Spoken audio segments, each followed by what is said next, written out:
Quoi surveiller à la bourse ce matin, lundi 13 juillet 2026? Je regarde les indicateurs à Wall Street. On est au rouge. Ben, c'est tous le conflit entre l'Iran et les États-Unis. On dit encore en fin de semaine. Il s'est tiré des missiles entre les deux pays. Donc, ça n'améliore pas non plus là, les conditions qu'on ait une paix durable dans ce secteur-là.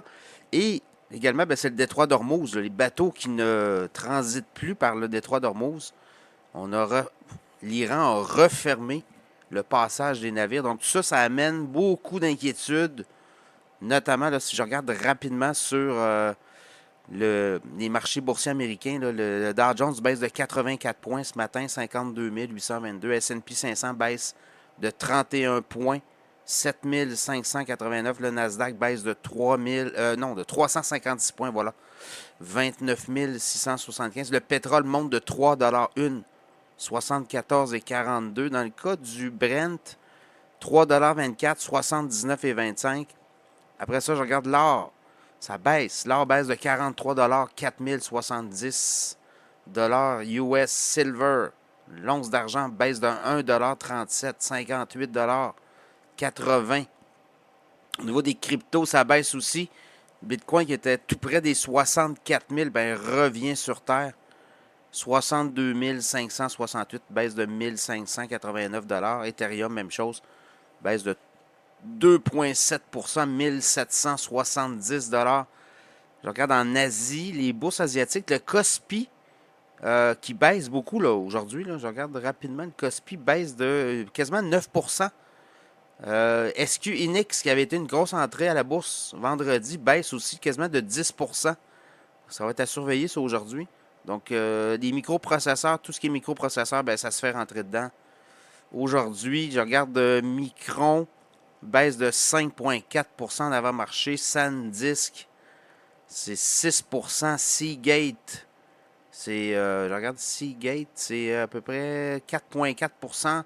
AMD, 2,4 %. On l'avait dit que ça pourrait brasser beaucoup. Bon, tout ce qui est relié à l'Iran, États-Unis, Moyen-Orient, ben, c'est compliqué là aussi, on le voit.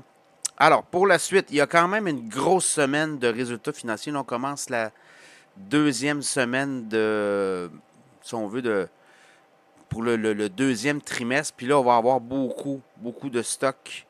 Là, je regarde rapidement, là, au niveau c'est les banques aussi, là. Je regarde, aujourd'hui, ça va être plus tranquille, mais demain, Citigroup en avant-marché, Goldman Sachs, JP Morgan, on va avoir Bank of America, Wells Fargo. On va avoir aussi des microprocesseurs, Netflix, jeudi, TSMC aussi. Donc, on va avoir beaucoup de banques, secteur financier. On s'attend à avoir 28 compagnies cette semaine qui vont sur le S&P 500 qui vont dévoiler leurs résultats financiers.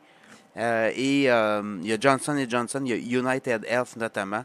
Et on s'attend à des profits. Ce que Wall Street s'attend, c'est 23 % de profits de hausse pour le deuxième trimestre. C'est les attentes qu'on a. Alors, est-ce que ça va être le cas? On a eu au premier trimestre des très bons profits, autour de 25-27 % de hausse de profit. Là, on s'attend à 23 %. Est-ce que ça sera meilleur? Vous comprenez que toute l'inflation qu'il y a eu dans les dernières années, ça a profité aux entreprises. Quand on s'attend au moins à 23 % de marge bénéficiaire nette pour les entreprises, c'est parce que les profits sont très bons à Wall Street. Voilà. Là, je regarde, c'est Benchmark Equity qui relève, en fait, qui prend qui entame une espèce d'étude sur Disney. Les autres recommandent l'achat du titre de Disney à 115 $. Disney, le titre est à 95 au moment où je vous parle, donc ça va être à surveiller pour Disney. On dit que l'entreprise a fait le ménage et serait prête à prendre son envol, le titre boursier. Voilà, ça va être pas mal ça aujourd'hui. Là, on va voir surveiller Iran, États-Unis. Et demain, on va avoir aussi des données sur l'inflation américaine, donc ça pourrait amener de la volatilité. TSMC qui va dévoiler ses résultats financiers plus tard cette semaine. Eux, ils dévoilent, ce qu'ils disent, c'est que sur leur vente de juin, en hausse de 67,9 % quand même, TSMC, gros producteur de puces électroniques de semi-conducteurs, Donc, pour ses ventes de juin, il fait un peu comme Tesla. Il dévoile les ventes par le mois. Puis, on va avoir les résultats financiers trimestriels plus tard cette semaine. Mais quand même, voyez-vous, là, ça ne slack pas non plus là, sur les puces électroniques. Très gros fabricant. Lui, c'est 67,9% de hausse sur le mois de juin cette année par rapport à l'an passé. Voilà, ça fait le tour. Soit une très bonne journée à la bourse, mais ça risque encore là.